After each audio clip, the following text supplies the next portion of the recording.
Good morning, America. For our viewers in the West, legal clash in the wrongful deportation case, new video released from the Gene Hackman investigation, and WNBA #1 pick Paige Bueckers. She's here in Times Square. Deportation showdown. A federal judge blasts the administration, orders officials to testify under oath to get answers in the wrongful deportation of a man sent to a notorious prison in El Salvador, demanding to know what has been done to facilitate his release. Harvard versus the White House. Billions on the line as the president demands the university comply with his administration concerning international students, DEI programs, and more. How the school is responding. Overnight, a 17-year-old in custody after a Texas school shooting, unfolding just 1 year after a shooting at the same school. Two alleged leakers put on leave. A top advisor and a key aide to Defense Secretary Pete Hegseth escorted out of the Pentagon. Newly released video in the Gene Hackman death investigation. Gene Hackman, that's Gene Hackman. Gene Hackman, the actor. Plus new details on his wife's final days and what Gene's daughter said. An ABC News exclusive. New video reveals how a stowaway managed to get past security and gate agents to board a plane without a ticket. Baby food recall. Why more than 25,000 packages of a popular Target store brand were taken off shelves. It's Curry off the screen, fakes, fires, stuck it! Batman and Robin flying all over the court. I get to play Robin. That's my Batman. No, not me, Robin. Nice cut! Green couldn't finish, but Butler does! Butler did it! Steph Curry and Jimmy Butler leading the Warriors to the playoffs with all those buckets. And speaking of buckets, she is everywhere. And now Paige Bueckers is here live in Times Square, ready to fly with the Dallas Wings. Live from Times Square, it's Wednesday. Good morning, America. Good morning, America. No, he can't have our Robin. We need our Robin. But you know, we are all, excited to see Paige. Yeah, you know what it's like to hear your name called in a draft. It's a big moment, big moment for Paige and the WNBA. We can't wait to chat with her. We also are tracking two big medical headlines this morning, including the report about women over 70 getting an important scan. That's Wednesday. We also have a new CDC study about the sharp uptick in autism diagnoses. Dr. Tara Narula is going to break them both down. But we begin with the latest on the showdown over the wrongfully deported Maryland man. The Supreme Court has ordered the Trump administration to facilitate the release of Kilmar Abrego Garcia from a notorious prison in El Salvador. The judge at a hearing telling government lawyers every day that Abrego Garcia is held there is a day of further irreparable harm. We have legal analysis from Dan Abrams, but first, our chief White House correspondent, Mary Bruce. Good morning, Mary. Good morning, Michael. Well, this is becoming a real test for the limits of presidential power. A federal judge now scolding the Trump administration, alleging they've done, quote, nothing to facilitate the release of Kilmar Abrego Garcia and demanding proof of the steps they're taking. This morning, a federal judge is giving the Trump administration 2 weeks to hand over information on what it has or has not done to comply with the Supreme Court's order to facilitate the release of Kilmar Abrego Garcia, saying there will be no tolerance for gamesmanship or grandstanding. The Maryland man, who the administration previously admitted was erroneously deported to El Salvador, shown here in that notorious prison, his head shaved, dressed in white. There, 80 inmates are jammed into a single cell. The judge declaring that the administration has done, quote, nothing to get Garcia out of jail, and that every day he spends in the high-security mega prison is a day of further irreparable harm. But the president has said he's powerless to compel El Salvador to release him. He's from El Salvador, so that's a decision up to El Salvador. Even though Trump's administration is paying El Salvador more than $6 million to hold him, along with more than 200 other undocumented immigrants who they've claimed without evidence are members of violent gangs. El Salvador's President Nayib Bukele, seated next to Trump in the Oval Office Monday, made it clear he has no intention of releasing Abrego Garcia back to the U.S. Of course, I'm not going to do it. It's like, the question is preposterous. The Attorney General this morning definitive, saying he's not being returned to the U.S. So he is not coming back to our country. President Bukele said he was not sending him back. That's the end of the story. The White House claims Abrego Garcia is a violent gang member, though they have presented no evidence, and he's never been criminally convicted. He did enter the U.S. illegally in 2011, but in 2019, an immigration judge determined he should not be deported back to his native country of El Salvador because he might face danger there. Frustration across the country now boiling over. Fort Madison, Iowa, angry constituents confronting Republican Senator Chuck Grassley at a town hall. These people have been sentenced to life imprisonment in a foreign country with no due process. Trump's not obeying the Supreme Court. He just ignores them. Down in Georgia, a contentious meeting with Congresswoman Marjorie Taylor Greene. At one point, a man tased for not cooperating with police as they tried to escort him out for interrupting. After another protester was removed, Taylor Greene quipped he was kicked out, just like Abrego Garcia. Bye. Just like that illegal alien. While this morning, Maryland Democratic Senator Chris Van Hollen is heading to El Salvador to try to bring Abrego Garcia back. This is about the rule of law. This is about due process. And now the Justice Department must now provide records and sworn answers about the government's efforts to bring about Abrego Garcia's release. And going forward, the judge is not ruling out the possibility of holding the administration in contempt of court. Robin. All right, Mary, thanks to you. Now the escalating confrontation between Harvard and the Trump administration as a university rejects demands to change its policy. First, the White House froze billions of dollars in federal aid. Now the president's saying Harvard should perhaps lose its tax-exempt status.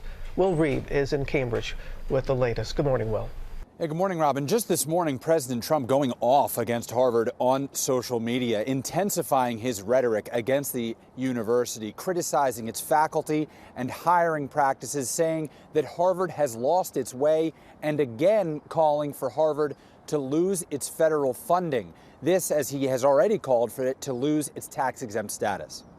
This morning, the latest on the clash between the White House and Harvard. The president now suggesting the university should lose its tax-exempt status if it doesn't comply with his administration. Harvard has not taken the president or the administration's demands seriously. Those demands include that Harvard report foreign students who've committed conduct violations to federal authorities, and all DEI programs and initiatives share hiring data and submit auditing on administrative data to ensure all departments have diverse viewpoints. While the administration has already frozen $2 billion in federal grants and is targeting $7 billion more, Harvard is digging in. The university president writing in a statement, no government, regardless of which party is in power, should dictate what private universities can teach, whom they can admit and hire, and which areas of study and inquiry they can pursue. President Obama writing on social media, Harvard has set an example for other higher ed institutions, rejecting an unlawful and ham-handed attempt to stifle academic freedom. Let's hope other institutions follow suit. And President Trump also writing in his post, Harvard can no longer be considered even a decent place of learning and should not be considered on any list of the world's great universities or colleges. Harvard is a joke, teaches hate and stupidity, and should no longer receive federal funds. George? Well, thanks. We have a lot to talk about with our chief legal analyst, Dan Abrams. Dan, thanks for coming in this morning. Let's begin with the Supreme Court showdown. The judge in this deportation case made it very clear that she does not believe the Trump administration is complying with the Supreme Court order. Right. The Supreme Court order is clear that the administration has to facilitate the release from custody. Well, what exactly does that mean? Well, that's what the hearing is about, figuring out what have they done. But what's interesting is the judge is basically saying, now you're going to have to give us records. You're going to have to testify under oath. There's going to be no more just press conferences on this, no more broad proclamations. I need to know the specifics of exactly what you're doing. So far, the president has not been willing to just say to the Salvadoran president, bring the guy back. What if he does? Well, I think it depends if he means it. Right? If the president means it, I would assume the El Salvadoran president will send him back. But the question becomes, what if after a number of legal rounds here, right? What if there are arguments over privilege with regard to what they have to testify to and don't, and it goes back to the Supreme Court and eventually comes back to the judge, and the judge finally says, you've got to go ahead and do something with El Salvador. And they say, okay, El Salvador, wink, wink, we'd like you to bring him back. And they say, we're good, we're not going to do anything. And then the administration says, well, we've tried. That becomes an interesting question because now they can say, we've asked, they've said no. What do you want us to do from here? But this is almost certainly going back to the Supreme Court at least one more time. I think at least one more time with regard to exactly what are they going to have to turn over and what are they going to have to testify. Let's talk about the Harvard case. The president threatening the Harvard's tax-exempt status, but he's not allowed to order the IRS to do anything about Harvard. In theory. But what's going to be really interesting here is because the letter that was sent to Harvard was so detailed, with so many demands, that actually helps Harvard's legal case here. Meaning it allows them to say, they can't pretend that this is about anything other than all the things listed in the letter. Look at that letter. It's basically the president saying, I want to be president of Harvard and dictate their hiring and firing policies. A lot of involvement in day-to-day operations at Harvard, which I think would be deemed unconstitutional. Question is Harvard going to move forward with a lawsuit? It sure looks like they probably will. Dan Abrams, thanks very much. Michael? All right, thank you, George. We're going to turn now to the Pentagon. And the top aide to Defense Secretary Pete Hegseth under scrutiny in a leak investigation. Our Chief Global Affairs anchor, Martha Raddatz, has this story for us. Good morning, Martha. Good morning, Michael. Defense Secretary Pete Hegseth has been very clear that leaks will not be tolerated in the Pentagon. But this morning, at least 2 high-level members of his own staff have been kicked out of the Pentagon. Dan Caldwell has been a top advisor to Hegseth. They're in the room with him meeting with foreign dignitaries. And Darren Selnick, Hegseth's deputy chief of staff, also escorted out of the building by security personnel. Caldwell is so close to Hegseth, the secretary made him the point of contact with the White House for strikes on the Houthis in Yemen during that signal chat last month. Caldwell was on that signal chain. Of course, Hegseth himself has been under fire for passing on sensitive attack plans on the signal chain. But this leak investigation began after stories about a possible top-secret briefing for Elon Musk, the deployment of a second aircraft carrier, and other leaks. Hegseth's chief of staff saying at the time they were investigating unauthorized disclosures of sensitive information, and now his own deputy and that top advisor both under administrative leave. George? Okay, Martha, thanks very much. We return now to former President Biden making his first speech since leaving office, sounding the alarm about how divided the nation is and criticizing the Trump administration. We can't go on like this as a divided nation, as divided as we are. Like I said, I've been doing this a long time. It's never been this divided. Granted, it's roughly 30%, but it's a 30% that has no heart. Senior political correspondent Rachel Scott here in the studio with the story. Good morning, Rachel. Good morning to you, George. And former President Joe Biden is breaking his silence. These are his first public comments since leaving the White House. He took aim at the Trump administration, accusing them of taking a hatchet to Social Security. Biden saying that in fewer than 100 days, the new administration has done, quote, so much damage and so much destruction, calling it breathtaking. President Trump has promised not to cut Social Security benefits, but just weeks ago, Elon Musk suggested it could be a primary target as he tries to reduce government spending. Since then, offices have received a flood of calls with questions from Americans who are worried about their benefits. Social Security is expected to be a key issue in next year's midterm elections. Now, Biden did not mention President Trump by name, only referring to him as, quote, this guy, but he did talk about America's values, saying nobody is king. We're also seeing President Trump rewarding one of his political allies with an IRS appointment. Yeah, this is another sign the president is now elevating a political ally. Gary Shapley initially rose to fame among Republicans because he testified on Capitol Hill accusing the Justice Department of slow-walking the investigation into Hunter Biden, something that the Justice Department denied at the time. Well, sources tell me that the president is now elevating Shapley to be the acting commissioner of the IRS until the president's pick is confirmed. Rachel Scott, thanks very much. Robin? So much going on. Now we have the investigation after a high school shooting in Dallas that left 4 students injured. The suspect captured overnight. It came almost exactly 1 year after another shooting at the same school. Maria Villarreal has that story for us. Wilmer Hutchins High School, we do have reports of one student being one shot. This morning, a 17-year-old student is in custody after opening fire at a school in Dallas, leaving 4 students injured. Gunshots ringing out just after 1 p.m. at Wilmer Hutchins High School. At least one teenager was shot in the leg. The unthinkable has happened. dozens of students seen running from the school. One of Tammy Whitaker's children calling from inside a locked closet. He said, Mom, he said, y'all, just can you come get to us? I said, y'all, stay safe, and I'm coming. I'm here. The terrifying incident unfolding just 1 year after a similar shooting at the same school, despite having security measures in place like metal detectors and a clear bag policy. My sister, she's always telling me they're not checking properly, they're not checking backpacks. How do you give parents confidence to send their kids back to school? Do know that the gun did not come through during regular intake time, so it was not a failure of our staff. With such a vague answer, we did ask for clarity. How did a gun get on campus? But the school superintendent and the school district police chief would not answer our questions. They basically said this is an ongoing investigation involving minors. But we did confirm that school is canceled here all week. Michael? Yeah, you can understand that, Maria. Thank you so much. We're going to turn now to celebrating the life of longtime TV game show host Wink Martindale, known for hit shows like Gambit and Tic-Tac-Doe. And Lara, you were here with more on it. Good morning. I do have more. Good morning to you, Michael. Wink Martindale got his start on the radio at just 17 years old, and he got a big break on TV when he interviewed a breakout music star named Elvis Presley. He went on to become the king of game shows during the 70s and 80s, and he won over viewers with his signature style. It's Tic-Tac-Doe. And now, here's our host, Wink Martindale. He was one of the most enduring personalities in television history. Let's get it started and see how it all turns out. Wink Martindale was perhaps best known for hosting game shows in the 70s and 80s like Tic-Tac-Doe. Wink Martindale.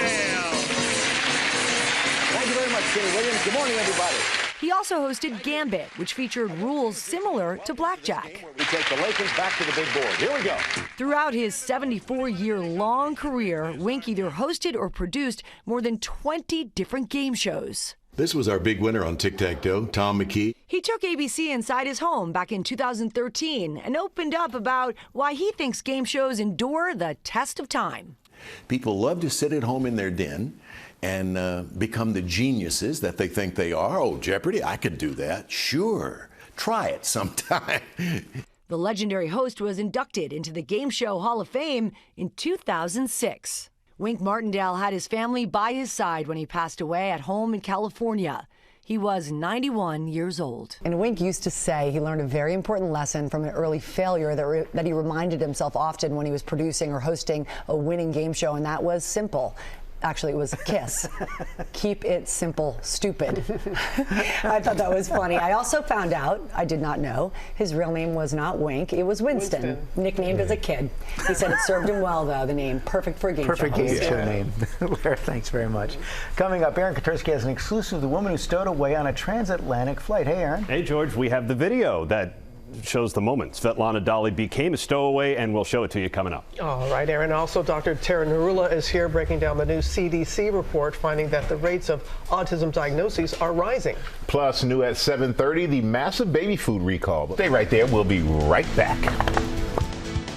Nice work. Nice work. Beautiful.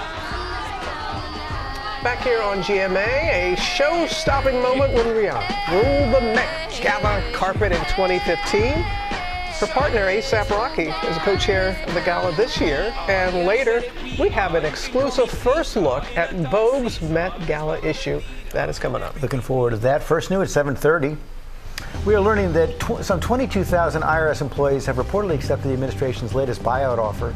Together with previous layoffs and resignations, that amounts to about a third of the IRS workforce, which numbers around 100,000 when the president took office. Some have expressed concern that the cuts could reduce the agency's ability to collect taxes. That's almost certain. Also, more than 25,000 packages of baby food sold under a Target store brand are being recalled because they may contain elevated levels of lead. The recall involves Target's Good and Gather baby pea, zucchini, kale, and thyme and vegetable puree sold in 4-ounce tubs. Plus, take a look at this rare site in Cape Cod, Massachusetts. About 30 endangered North Atlantic right whales were spotted swimming, including 5 mother-calf pairs. Environmental police vessels are currently trying to keep other boats away, where adults typically reach lengths of 40 to 50 feet and weigh more than 50 tons. The big mom and daddy there. Yeah. And overnight, Steph Curry and the Golden State Warriors punching their ticket to the NBA postseason in a thriller over the Memphis Grizzlies. Steph Curry and Jimmy Butler combined for 75 points. They are set to face the Houston Rockets in the first round of the playoffs. Batman and Robin. Yep, but they got a tough one. The Rockets are good. Yeah. Oh, well, you can't be objective. I'm from Houston. I'm objective. I love Steph, though. We're going to turn now to an ABC News exclusive look at how a stowaway managed to sneak onto a Paris-bound flight at JFK Airport last year. Senior investigative correspondent Aaron Tercy here with the story. Good morning, Aaron. Good morning to you, George. It was just before Thanksgiving when a Russian woman named Svetlana Dali was accused of sneaking onto a transatlantic flight in a stunning breach of security. And this morning, for the first time, have a look at the moment authorities say she became a stowaway. This is the boarding of Delta Flight 264 from JFK to Paris on November 26th, one of the busiest travel days of the year. Agents at Gate B38 usher passengers toward the jet bridge after they show their passports and tickets. Except this woman, the one in the backpack and gray hoodie. Video obtained by ABC News shows Svetlana Dali blending with the crowd, never handing over a boarding pass. That's because she didn't have one. The gate attendants are seen here helping other passengers as Dali passes by. Federal prosecutors say Delta agents who were busy helping ticketed passengers board did not stop her or ask her to present a boarding pass before she boarded the plane. I think she had her game plan, and it just worked that her game plan really worked. Glom onto the group. And she was able to do that and get through. By the time the flight crew realized Dali did not have a seat, the plane was on its way to France, and Dali flew as a stowaway. Before she had even reached the gate, Dali went through security without a boarding pass. The FBI says she was able to make it by going through a special lane for crew members. This video, obtained by ABC News, shows her passing through the machine, getting a pat-down, then walking to the conveyor belt to retrieve her luggage. The criminal complaint says Dali conceded she is depicted in these images and told authorities she knew her conduct was illegal. The TSA tells us as a result of our review, additional security measures are now in place. TSA's security measures are always evolving to ensure this type of incident does not happen again. Delta says its security is sound, but in this case, deviation from standard procedures is the root cause. But the fact that it happens is still very surprising that she was able to get through and do this. Once Dali reached France, French authorities sent her back to the United States. Please help me. I don't want to go to the United States. Ultimately, Dali was arrested and released on bail. That was revoked after federal agents said she cut off her ankle monitor and tried to cross the Peace Bridge on a bus to Canada. Dali has pleaded not guilty. She's being held at the federal jail in Brooklyn. Her attorney declined to comment on the video. She's due to return to court next week, guys. All right. Our thanks to you, Aaron. Now to the CDC's new figures on autism showing a continuing rise in diagnoses among American children. Health Secretary Robert Kennedy Jr. planning a news conference today calling the rise an epidemic. Chief Medical Correspondent Dr. Tara Narula is here with more. So what does this study find? Good morning. Yes, so this was a CDC report from 14 states and Puerto Rico, and they did in fact find that the numbers were increasing slightly. So we're talking about 1 in 31 children in 2022 diagnosed with autism spectrum disorder, compared to about 1 in 36 in 2020 and 1 in 150 back in 2000. They continue to see a higher prevalence in boys compared to girls by about 3 times, a wide variety or variability between states in terms of the diagnosis. And also when we look at the risk factors, we see, a similarity, again, genetic predominance of this and also some environmental triggers. So why are more children being diagnosed here? Well, I think to use the word epidemic was probably not the right word according to most medical professionals in this space and advocates. We think it's really based on 3 things. One is increased awareness. So more people are aware of this. The other is improved access to screening and better screening tools. And the third would be really a change in the definition, so a broadening. So for example, in 2013, they rolled in Asperger's and some other similar conditions. So that is probably more of the reason of why we're seeing this. Yeah, and awareness is so key. What can parents do here? Right, so certainly the CDC has a recommendation to learn the signs and act early. And it's important because early intervention can really help kids and families thrive.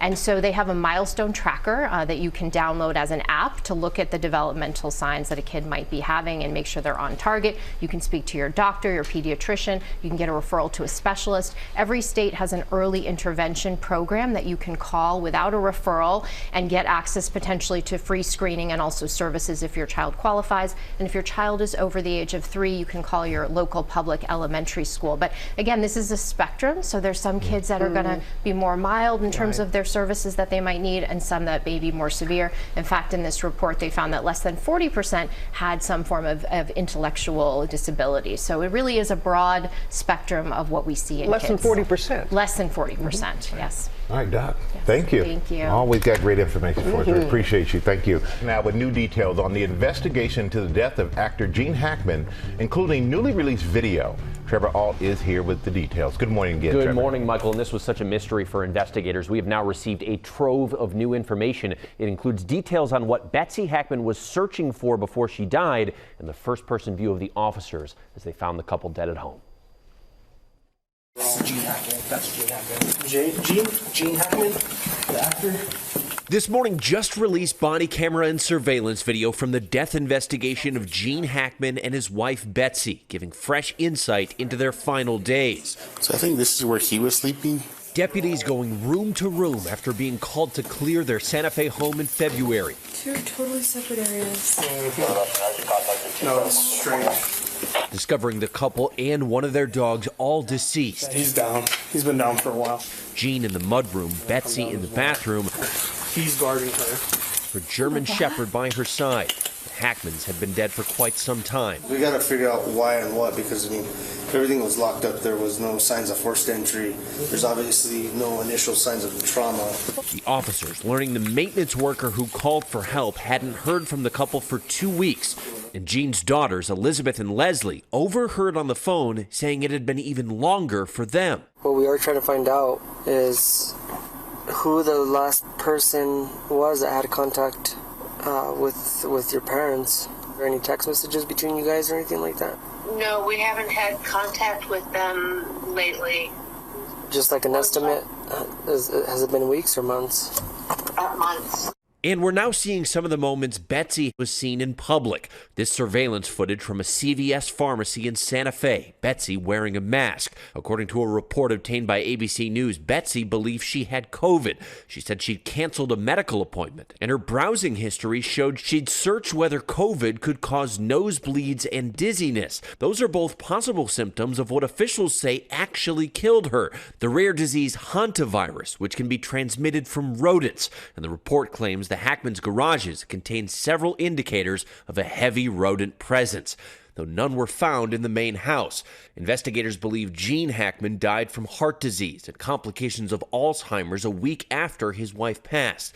One of his business partners speaking with authorities at the scene. It's crazy because Betsy's a lot younger than Gene, and like, she's super healthy, man. Like, she's a health freak. She's never had like any medical issues that you know of? Not that I knew of, no. She always dealt with Gene. And authorities have said that they don't know if Gene Hackman was fully aware his wife had died in the week between her death and his, but if he did want to get help, his daughters told police he did not know how to use a cell phone or email. The more we learn, Trevor, the more we learn. Thank you. Now with our play of the day, two toddlers who are proving they were born with musical talent. You got all those details, Sam? I can't wait to show you this because I want you to meet Callum, guys, who was born to be a drummer and definitely on the beat. So his mom posting this video to TikTok showing that drumming really comes natural to him at only 18 months old. Truly. Anytime you hand him anything, and he just starts drumming with it, with its crayons, its chopsticks, its utensils, anything his parents put him in front of, really. So they said, let's just put him on the drum set because they're musicians, right? And the video was posted just 2 days ago and has 86 million viewers. His drumming is already really good. He can do a changeover as well. I don't know if we show it or not, but he goes right over to the cymbals. Look at that. He goes right. Look at that. He can do. Look at him hit the cymbals and the bass. He's like right in there. Okay. His mom and dad noticed his affinity to break out on anything. Put him on that drum set. It was just one click. It hit for him immediately. I want to show you. Look. Oh, wow. We're going to keep going with him. No, but you haven't heard it yet. Okay, now you've heard it. Now, since we've got the beat, let's break it down. I want to show you this toddler dancing us over the hump on a Wednesday. Now, she stands up to this song and then does a classic slow jam move that really had me moving this morning. This is just her second birthday. Oh my She's already got the groove. She's got the move. Right. Does. And the restaurant staff joins in. It does the same groove. Now, I want you to listen to this song for just a minute because this is apparently a South African birthday song that they sing. This is their. We are missing out. It's a great birthday song.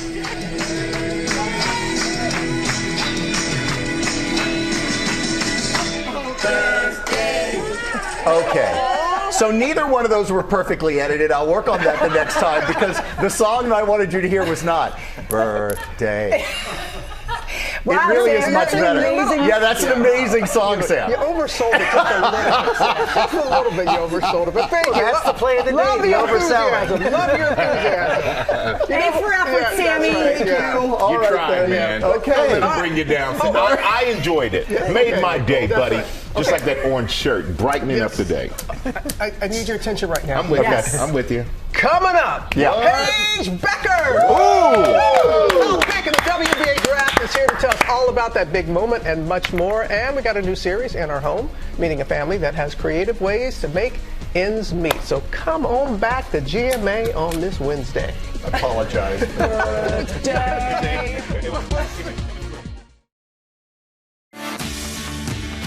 Good morning, America. It's 8 a.m. Growing fallout from the tariff war with China. Will Chinese airlines no longer accept deliveries of Boeing jets? Rebecca Jarvis breaks it all down and the impact. Emergency in the air. An engine fire forcing a United flight to land. Did the extremely rare wildlife strike spark the flames? Why one new study says mammograms after 70 could lower late-stage cancer risk by half. What you need to know before your next doctor's appointment. This girl is on fire. And the champ is here. Now Paige Beckers is ready to soar in the WNBA, getting her wings as a #1 draft pick. She is live in Times Square this morning as she laces up for her next chapter. And she's here to say, Good morning, America. Live from Times Square, it's Wednesday. Good morning, America. Good morning, America. We're also excited because we cannot wait to hear from Paige. I saw you. See, Paige, if you look at that again, when you shot that, Paige rolled her eyes. She was like, "Oh, that's not quite going to get it done." But we're happy she's here. She's going to talk about the next chapter she started in her life. A little TV coaching from Robin. Yeah, no, man. Oh, but we're so thrilled to have her here with us this morning. Also this morning, we have a first look at Time Magazine's 100 Most Influential People of 2025. And here are this year's 5 worldwide covers featuring David Muir, Snoop Dogg, Serena Williams, and Google DeepMind founder and CEO Demis Hassabis. The list includes David Muir, our own David Muir. David. Yes, congratulations, David. And Diane Sawyer wrote for Time saying, quote, "I am lucky that my successor is also the irreverent friend I want to hang out when the camera shuts down." Hear, hear. This year's Time 100, the world's most influential people, is a primetime television special exclusively here on ABC, Sunday, May 4th at 10 p.m. Eastern, and it will be available to stream the next day on Hulu. And congratulations again to our friend David and all the nominees. Yes. Now let's take a look at the top stories breaking today. We start with the growing fallout from the tariff war with China. Chief Economics Correspondent Rebecca Jarvis here to break it down. Good morning, Rebecca. Hey, George. Hi, guys. And we've seen the trade war's impact on stocks. Now we're seeing it hit the real economy and American companies, including Boeing this morning, which has suppliers across all 50 states. China instructing its airlines to stop accepting deliveries of Boeing jets and to stop buying American airline parts. China also retaliating by restricting exports of rare earth metals and magnets needed to build U.S. cruise missiles, smart bombs, and fighter jets that could impact national security. Meantime, the Trump administration has essentially blocked U.S. company NVIDIA, which makes computer chips essential to powering AI, from selling to China to help the U.S. compete. But NVIDIA says it will lose $5.5 billion because of this. And finally, United Airlines is cutting back on on flights and warning the economy is impossible to predict with any degree of confidence. And this is something we're hearing from a lot of companies because of tariffs, because of this trade war. It's hard to see the future, but it is a ripple effect. Yeah, that's pretty scary. Yeah. All right, Becca, thank you so much. Thanks. We're going to turn now to that terrifying video of an engine fire on a United Airlines flight forced to make an emergency landing in Denver. It appears to have been caused by an extremely rare rabbit strike. Transportation correspondent Gio Benitez has more for us. Good morning, Gio. Hey, Michael, good morning. Yeah, we hear about bird strikes in planes all the time, but this time we're talking about a rabbit on the runway, and it got into the engine right at takeoff. This morning, an unusual animal encounter causing a scare in the air. Rabbit through the number 2, that'll do it, all right. A rabbit somehow making it into the right engine of United Airlines Flight 2325 from Denver to Edmonton Sunday, right as the Boeing 737 with 159 people on board was taking off. There was a loud bang and a significant vibration in the plane. We proceeded to still climb. Harrowing video from inside the cabin showing large flames shooting from that engine. Every few moments, there was a backfire coming from the engine, a giant fireball behind it. Everybody in the plane then started to panic. The soaring blaze visible from the ground. My stomach dropped and I just thought, I'm gonna see a plane go down. Take with you all your belongings. The pilots quickly responding to malfunctions in the cockpit. At one point, thinking the fire was impacting the landing gear. The landing gear, we have indication is now locked up. The plane turning around after about 75 minutes in the air. And United tells us that the flight returned safely to Denver. Now, wildlife strikes in general, they're actually very common. The FAA says there were more than 20,000 of them last year in America. But when you're talking specifically about rabbits, there were only 4. So this was extremely rare, Robin. Yeah, it was. Okay, GR, thanks to you. Now a new study on mammograms for women after age 70 and how they may lower their risk of late-stage cancer and death. Our chief medical correspondent, Dr. Tara Narula, as promised, is back with more. So what are the guidelines for women after 70 and what did the study find? Well, Robin, for the 22 million women who are over 75, there's really been a misunderstanding about what to do with them. We haven't had a lot of guidance. So the U.S. Preventive Services Task Force says there's insufficient evidence to recommend mammograms for women over 75. The American Cancer Society says if you're over 55, you can either have every other year or every year mammograms if you're healthy and you're expected to live more than 10 years. So this study really looked at that question of what do we do with this population. They looked at about 13,000 women who were over 70 who had estrogen receptor positive HER2 negative cancer, and then they looked at the previous 5 years to see who had gotten screened with a mammogram. They in fact found that those women who had a 54% lower risk of developing a late stage cancer, a 36% lower risk of dying from breast cancer, and if they had had 3 to 4 mammograms in those previous 5 years instead of 1 mammogram, they had a 37% lower risk of dying from breast cancer. Okay, everybody's taking in all this information, right, and rightfully so, but why aren't there guidelines for women after 75? We're living longer now, and women want to know, is it 1 year, 2 years? Right. There's a lot of communication here. It really comes down to this issue of over-treatment, over-diagnosis. And what do we mean by that? So for many women at those older ages, if you find a cancer, it may be clinically not significant. Meaning it's so slow growing, takes 10 to 30 years to grow, or would never grow at all, that when we find it, now we're subjecting women to dealing with it. And that may mean a biopsy, chemo, radiation, emotional distress, scarring, infection, all the things that come with finding a cancer that may not have ever caused a problem for them.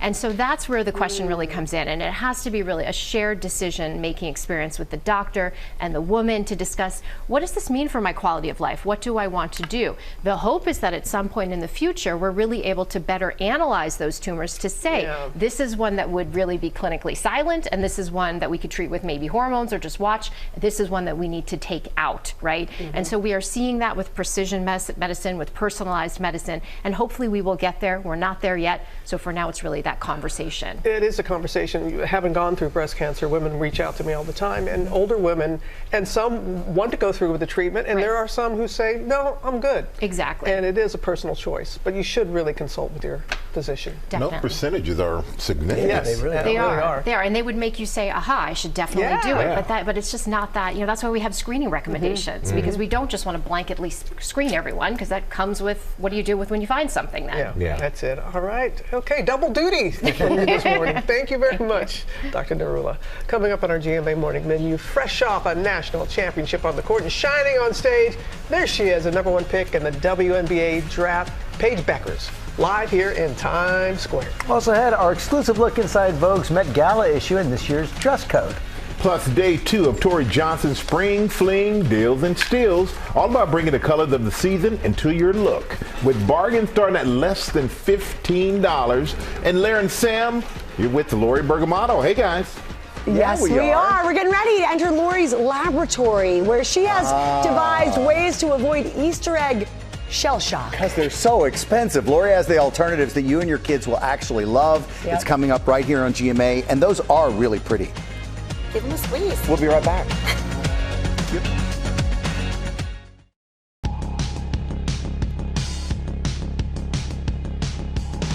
We are back now with our GMA cover story. UConn's Paige Beckers was chosen #1 at the 2025 WNBA draft by the Dallas Wings. Her storied college career is over, and now she is ready for her next chapter, the WNBA. We are thrilled to welcome to GMA Paige Beckers. Wonderful. People are going crazy. Got a little fan over there with the jersey on and everything. Thank you for having me. Oh, absolutely, absolutely. I mean, you've had the support of your family. You've had the support of the UConn family. They were all there on the draft, for the draft. What does that kind of support mean to you? It means everything. There's so many people that have been a part of my story, been a part of my journey. Those girls and the coaching staff, they changed my life for the better. They made me a better person, leader, basketball player. So to have them there to support me, and also Caitlin Chen and Aubrey Griffin, my teammates got drafted there. So it was just an amazing night overall. I loved your reaction when your teammates got drafted. You're like, no! Like, that's the support. You guys are just so incredibly, incredibly close. And when you left that championship game against South Carolina, and Gino Auriemma, you all had that emotional hug there on the sidelines like that. I mean, has he given you any kind of advice in this next chapter of your career? Yeah, I mean, just to embrace it, do what's gotten me there, but obviously up it up another level. But he's just always emphasized to me that everything's important. There's no detail too small. Everything impacts winning. Everything impacts you as a person. There's like, the small things are the big things. There's no difference in that. So, I mean, he's just been emphasizing that my entire career there. What is it about UConn? What's in the water there? You're like the 6th #1 pick in the WNBA coming out of UConn. There's something special there. Yeah, I mean, obviously the coaching staff and what they've built there, they produce professionals at all levels and winners. So they definitely got something going on there for sure. Yeah, definitely do. And, you know, congratulations to you, not just for being the #1 pick in the national championship, but for how you handled the injuries your sophomore and junior years. You know, so where did that resolve come from, and how did you keep going during those difficult times? Yeah, I grew in my faith. I leaned in my faith and God's purpose for me, and just giving up my own understanding, and switched my framing from like a why me to why not me. Like, why can I not overcome this? Why can I not come back and be better, and to inspire the next generation, anybody who went through injuries or something devastating, that it doesn't have to break you. It can make you and mold you to be a better person, a better player, or whatever you do. And then just my support staff, the strength and conditioning staff, everybody who's spent so much time helping me get back to form. You just want to reward their hard work, so all of that combined. Yeah, you got some hard work ahead of you. For sure. Really do. And hey, you know, unrivaled. The 3-on-3 league. Okay, you got a nice, sweet contract with them. I understand you're also an investor in the league. Why is that important to you? I mean, investing in women's sports, I feel like the return on investment has been amazing. Even their first year, the numbers were shocking. Yeah. They just blew it out of the water. And just to invest so much in women's sports, it's growing at an all-time high. And it's just a great time to be a women's sport. Yeah, I was there for the championship game January down in Miami. And just the arena that was built for the league, I mean, the support is just, we haven't seen anything like that. Yeah, it's really cool. It's really cool. Also really cool, these Dallas stars, sports stars. You got, Dak Prescott reaching out, Anthony Davis also, welcoming you, and then of course your new teammates with the Wings. Did you see the eruption when your name was called and they knew you were coming to Dallas for sure? Because you're never really sure until the name is said. That support has to mean everything. Yeah, just to join a city and an organization that embraces you. I felt so much love already, and I haven't even stepped foot in Dallas. Just everybody welcoming me, just embracing me with open arms. I'm extremely excited for it. Yeah, okay, now you're going to be playing against the best. Exactly. The best in the league. Look at that. I see that little gleam in your eyes like now. Who are you looking forward to matching up against in the Florida WNBA this season? It's right around the corner. Yeah, I know. Obviously, all the UConn alums, my former teammates, Liv, Aaliyah, Nika, and everybody else. And everybody, honestly, I'm just so excited to compete. It's been a childhood dream, and just be able to share that and really enjoy that experience. And what are you doing to get ready? Working out, training, getting back into shape after like a week off. Well, after a week off, you got to get back in shape. I think you're okay, Paige. I don't know. We'll see. Well, you deserve to do that. And also on draft night, you were talking about, you're going to Dallas, Texas now, and there's Tex-Mex. You never heard of Tex-Mex? Like, I've heard of it, but I never knew what it meant. Okay, so now I got it. Okay. So Tex-Mex versus Texas barbecue. Hey guys, bring it on out so she can actually see it. There you go. Yeah. There's, the chili con carne, okay, and pulled pork. What do you think is going to be your favorite? Because it's a big deal. Pulled pork, mac and cheese. Pulled pork sandwich. Yeah. With Tex-Mex, I mean, why can't you like them both?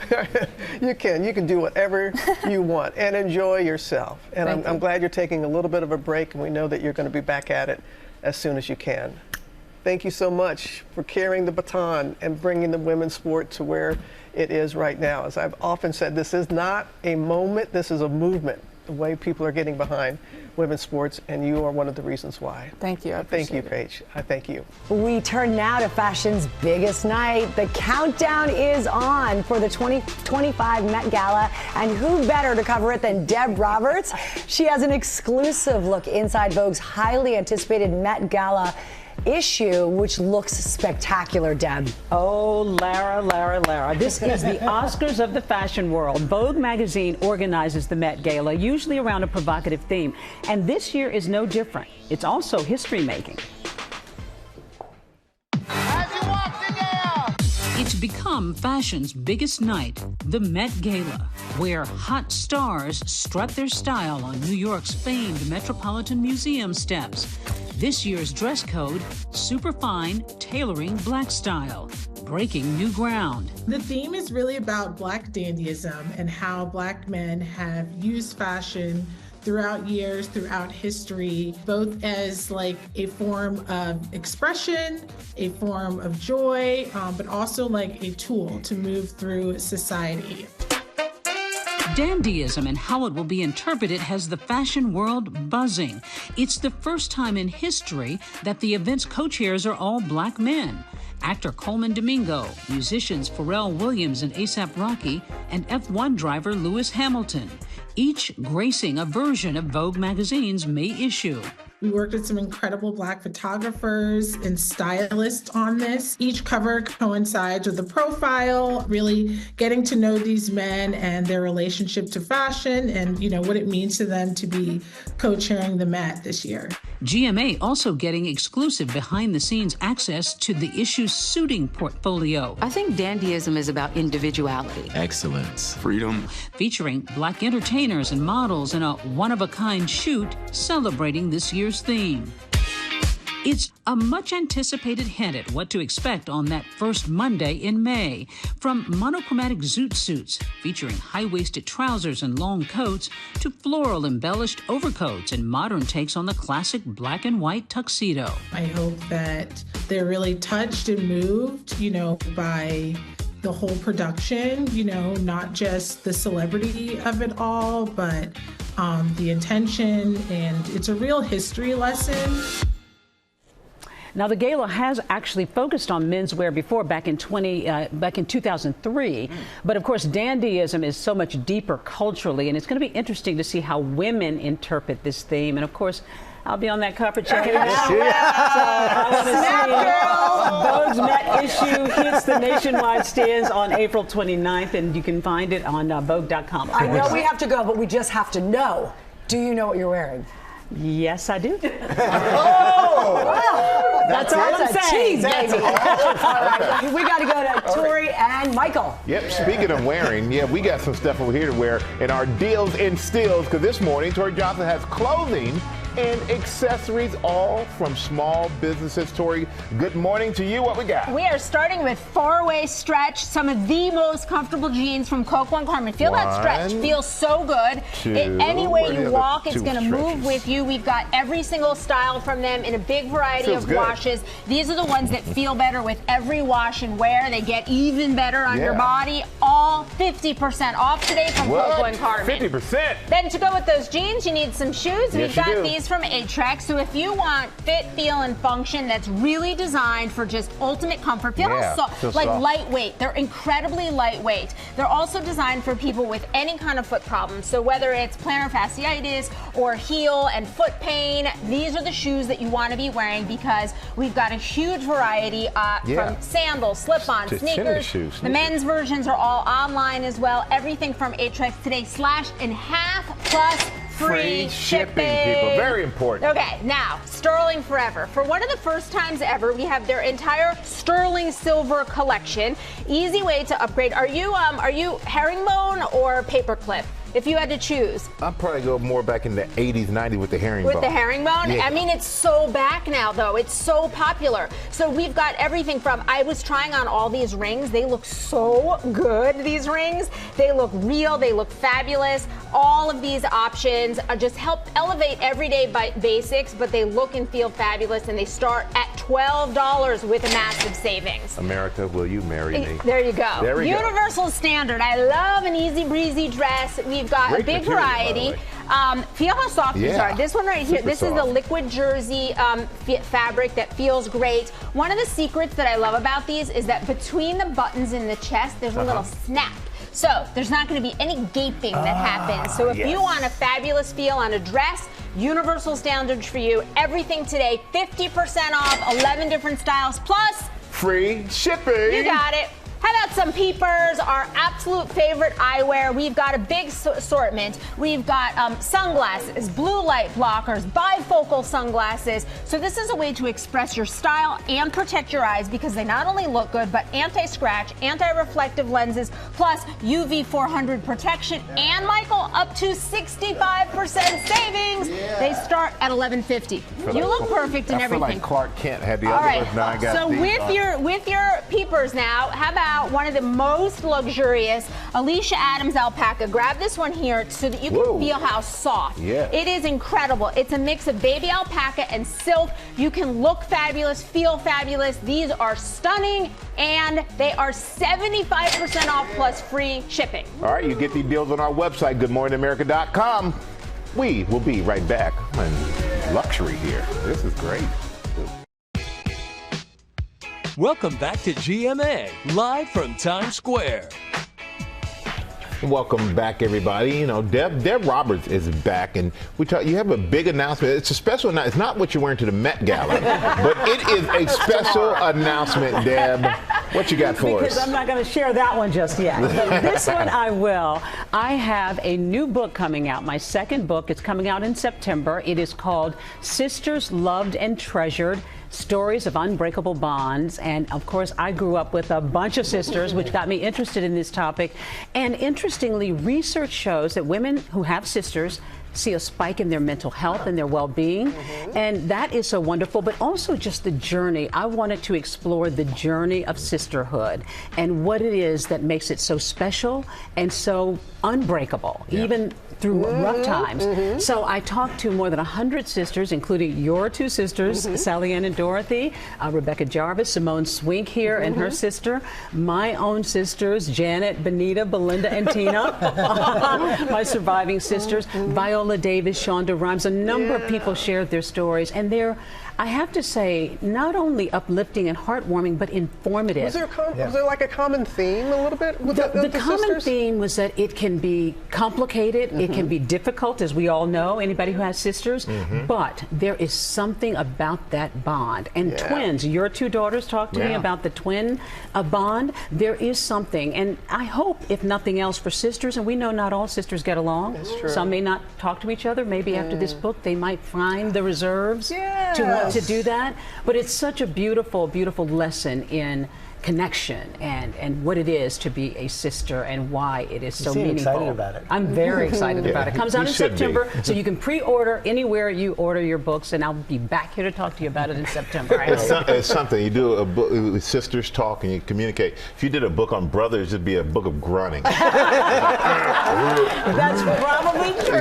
Probably true. So true. But we had tears, we had laughter, we had so many great stories. I can't wait to share them all with you. And I know the twins love talking to you about it. They're so great. All right, Deb. Thank you. Looking forward to that. All right. Larry and Sam, what you got? Yeah, looking forward to that. Congrats, Deb. All right, we're going to move on now because Easter, as you know, is just days away, and with the cost of eggs just rising and rising, giving us shell shock, if you will. Lori B is here. She's headed into her laboratory. Actually, we are already in the laboratory, let's face it, to test a few viral trends that will help you spring into the holiday. I am just puntastic today. Yeah, you're great today. Well, I see your pun, and I raise you that I went down a rabbit hole on the internet, and I was on the hunt for some fun Easter trends. Just when you thought you can't get any more. Yeah. All right. So can I interest you guys in dyeing some marshmallows? Marshmallows. What a smart idea. It's going to save you a bunch of money. Right. So we actually got these jumbo marshmallows. This is such a good idea. Lara, I'm going to give you one. Go ahead and put it on a skewer. Sam, go ahead and pop that onto a skewer. Don't do hands, do skewers. Don't do hands, do skewers. Yes. So I did this I have 3 kids. My youngest is 4. This was great for little kids, you guys. Okay. And you know what? Put it all the way at the tip. Sorry, I should have told you that. Yeah, put it back up there. Okay. Because what you want to do, we just have some regular food coloring here that we diluted with some water. This is why Lara covered me up. Okay, there you go. ahead. You're not going to want to eat these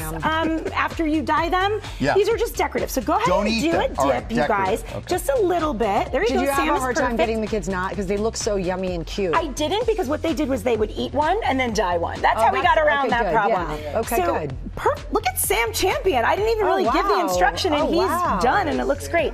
So you can really have a lot of creative license with this. Competitive now. There you go. Lara, you already know what you're doing. So you're just going to flip it over. Yes, I am. And then you can dip it that way. Look what she's doing. Look. Now, that is really beautiful. She's very I do really like that. You can pop them right here on your parchment-lined baking sheet. Oh, perfect. And what's really great about this, you guys, is we got a jumbo bag of marshmallows. There's about 40 in there. It was $2.69. We all know a dozen eggs north of $4.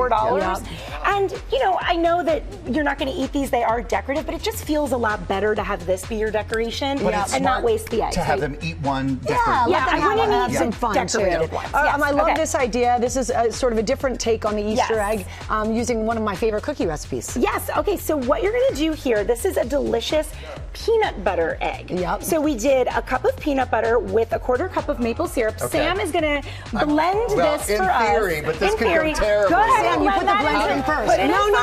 No. Put it in first, and then you turn it on. Oh my goodness. There you go. Crisis averted. There we go. And we're just going to blend that go around the bowl until it's smooth. This is why I covered you with a towel. Okay, then you keep going. No, put it in first. Listen, in Lori's lab, experimentation is how we learn, right? Okay, so Sam, I'm going to take over for you, buddy. Okay, good. All right, so let's do this. Sam, you can put the sprinkles on. All right, yes. So here we go. We're going to do that. We're going to add some almond flour. So you went with almond flour. Why? We did. It's just a little the more nutritious? consistency and the texture. Yeah, and then almond flour. Yeah, it is more nutritious. I was going more for an aesthetic, Lara. Oh, okay. But the texture is really great. And then you're going to put some confectioner's sugar in there. Okay. And you're just going to blend that until it turns into a dough. Yep. So once it turns into a dough, you're going to make shape it into an egg. So you can either do them flatter, like mine turned out more like chicken nugget style. No. These look like potatoes. No. Here, Sam, put this on your egg, your peanut butter. I'm going to do that for you too. And then this is just, things are going great here in the laboratory. Then you're going to just take melted. Yeah, how did you make this? This is confectioner blue, sugar too, right? No, so these are those melting wafers, those little chocolate wafers. And you just melt them down. We did blue with white to get this robin's. Oh, with white chocolate, so you made the blue robin's egg, color blue. And you could do anything. And you can just like really dip it in there, you guys. Okay. And then you're just gonna let these set. So once they are, I'm gonna pop it off here. You're just gonna move on. I'm gonna steal this from you and you're gonna let it set. And if you want, the end result is it flattens out. So I made mine a little flatter, but they are delicious. My kids devoured these. They were great. Yeah, they look really good. I love an iced cookie. They're so good. Okay. Yeah. Now and then the final thing is a way to dye and then also play with. Exactly. And then you can have these kind of forever. We found these on Amazon under $20. You get 6 of them. Squishy. Go ahead and give them a little squeeze, Lara. They're little sponges. And then you can paint them. I thought they were real eggs. No, Lara they and look Sam, so if you pretty guys done. would like to get in there and paint some for us, that would be great. Like I said, these are under $20, but you have them year after year. Right. And this was a great activity for my 4-year-old, my 11-year-old, and my 13-year-old. Love doing these. And our art director, here, I'll open it for you. Thank you. Our art director, Leslie Segretti, actually gave us the great tip that you can use a pen cup. Sam's really into the candy here.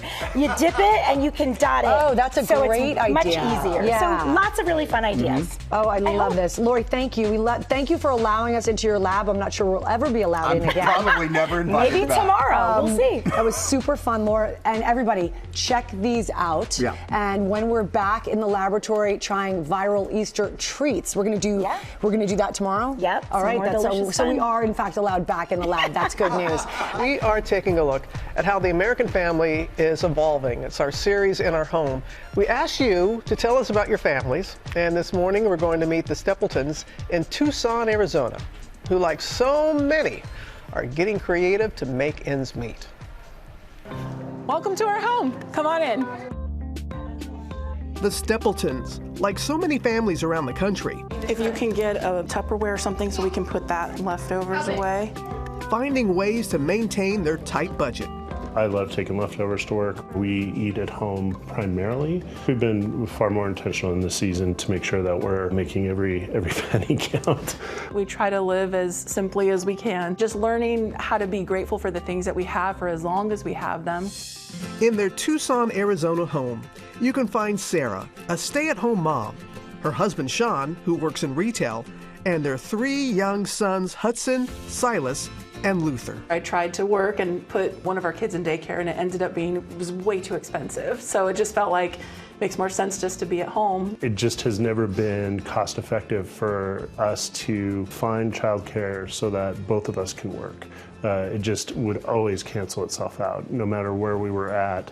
Childcare is one of the top expenses for families, with the annual cost for a single child ranging from about $6,500 to $15,600, depending on the state. Meanwhile, the median U.S. household makes $80,610 a year. I feel very fortunate that we are able to just kind of scratch by on one income. You're able to scratch by.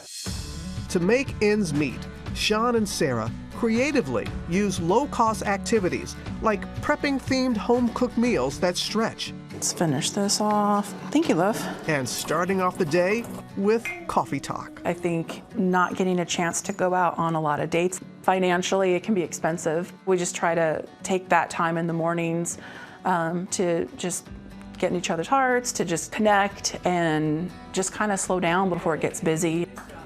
With Sean just turning 50, another reality creeps in as they raise their youngest, the 15-month-old, a bit later than expected. I remember the most sobering thought for me was, I will be riding up on 70 when Luther graduates high school. I do wish I had more energy for him. That is the biggest challenge. I can still toss him up in the air, so we got that going for us. You hurt more, you're tired more, it's harder to recover. Yeah, I think just not having quite the energy level to run around with a toddler, but having older brothers, they do have the energy, and so they can jump in there, and they do. You want some more?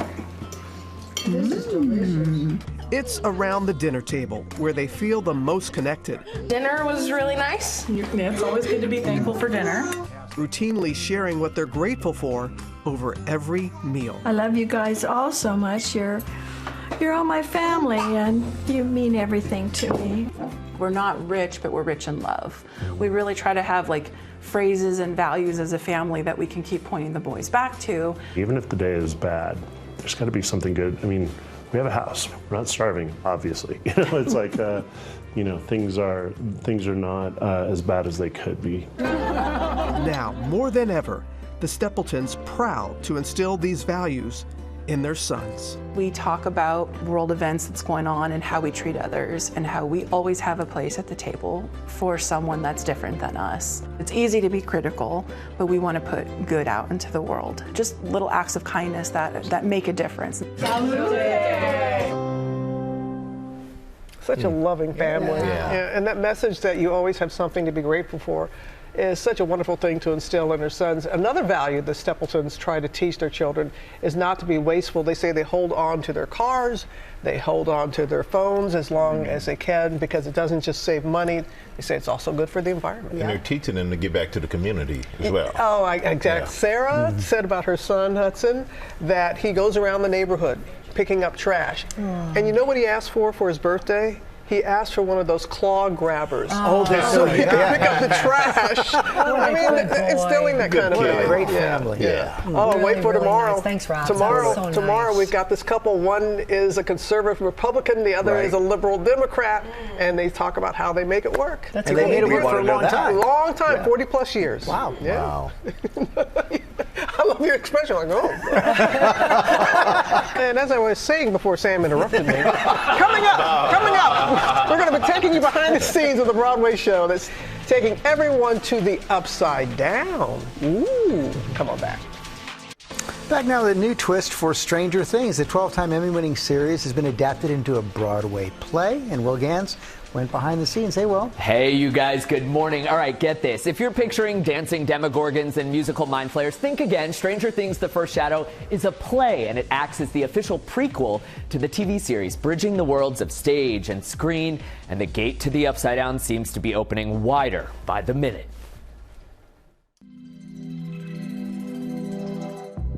On a scale from 1 to 10, Stranger Things is an undeniable 11. Okay. Well, my name's Mike, short for Michael. The Netflix fan fave shattering viewership records. And now, after 3 long years, it's back and turning Broadway upside down. Hey, Will. Welcome to Hawkins. Welcome to Hawkins, man. Stranger Things: The First Shadow is a bold new Broadway play. A prequel about the evolving evil in Hawkins in 1959. I'm like, there is no world in which I'm going to be rooting for this horrible monster, and yet the audience is rooting for y'all. The message is it's okay to be you. I'm a scared boy and I don't know what to do. And this connection between Patty Newby and Henry Creel, it's so Stranger Things. It's these two characters just fighting for what they want and not caring about what anybody else thinks. They're both wounded spirits. And I hope that through the show, we get to allow audiences to fall in love with Henry Creel. The special effects in this show are absolutely mind-flaying. I don't know what that is. Oh, check your mirror, man. Oh, boy. Hey, what's going on? I think we need to go. We need to go. I think we should go. Yeah, we need to go right now. This is crazy. This doesn't feel great. Luckily, some hometown Hawkins heroes aren't too far away. Burke Swanson as Hopper, Allison Jay as Joyce, and Juan Carlos as Bob Newby. Burke, you thank David Harbour in your bio. When you are working simultaneously along an icon, it would be silly of me to think that David Harbour is not a massive influence on this piece. All of us take the best from these unbelievable actors who played these roles and bring to life what it was like to be a teenager in Hawkins, Indiana. I didn't even know I wanted to be an actor when the show came out, but I was such a fan of season 1, and I asked my mom, and she got me a Hawkins AV Club shirt, and now I'm the guy who created the Hawkins AV Club, which is... Newbies, check, and some TV veterans returning to the stage, like T.R. Knight, swapping his Grey's Anatomy scrubs for something stranger.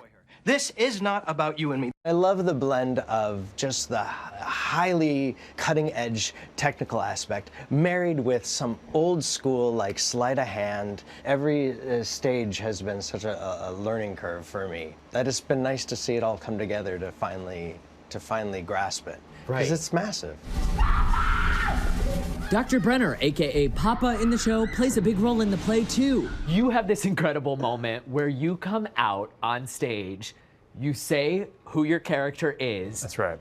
And the audience acts as if Beyonce herself has just appeared on stage here at the Marquee. It's a reaction I could get used to. I think any connection where it's a promise to the audience that Act 2 is going to bring them further into the origin story, I think people kind of love that.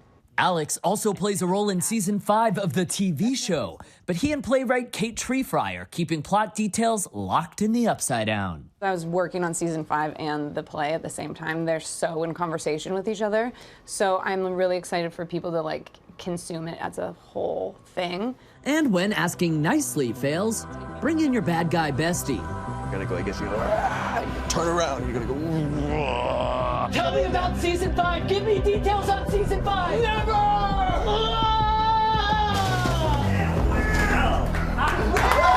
I didn't know I had it in me. I guess I do. So Kate told me her first draft of the play was 300 pages long, but what's left is essentially 2 episodes of the TV show, now divided up as Act 1 and Act 2 of the play, and Easter eggs abound, people, including one about Dustin's mom and the family cat. Again, pour one me out for our feline friend. Stranger Things, The First Shadow is now playing at the Marquee Theater on Broadway. Just a word of advice, don't make Will angry. Don't do it, you guys. You know what can happen now. What a day. So what day is it, Michael? Hump day. Thank you. Have a good day. Yes.